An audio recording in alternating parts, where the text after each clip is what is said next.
నమస్తే అరెస్ట్ ఇప్పుడు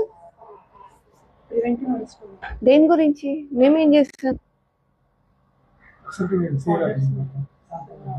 కాదు. అప్పుడు టిఆర్ఎస్ ప్రభుత్వం ఉన్నప్పుడు కాంగ్రెస్ వాళ్ళు ప్రశ్నించేవాళ్ళు, బీయింగ్ అన్ అపోజిషన్. నేను ఇప్పుడు అపోజిషన్ కాబట్టి ప్రశ్నిస్తాను. అవేవో మిస్ వరల్డ్ కాంపిటీషన్స్ అయితే దానికి మాకేం సంబంధం అండి? వాళ్ళెవరో ఫారెన్ నుంచి వస్తేనేమో వాళ్ళ ప్లేట్లలో కాలు కడుగుతారు, ఇక్కడ ఉన్న అమ్మాయిలనేమో అరెస్ట్ చేస్తారు. ఇది ఎక్కడ న్యాయం? నాకు అర్థం కాదు. కేవలం క్వశ్చన్ చేస్తున్నందుకు ఇట్లా చేసుకుంటూ పోతే కష్టం కదా. నేను ఒక పబ్లిక్ రిప్రజెంటేటివ్. నిన్న వర్షం పడింది, కాలనీలలోకి వెళ్ళాలి, రోడ్ల పైకి వెళ్ళాలి, ఏం పనులు ఉన్నాయో చూడాలి, మళ్ళీ ప్రోగ్రామ్స్ ఉంటాయి మాకు. అలా హనుమాన్ జయంతి. ఇట్లా అరెస్ట్ చేసుకుంటూ పోతే మేము ఇంట్లో నుంచి బయటికి వెళ్ళకపోతే పనులు ఎట్లా జరుగుతాయి?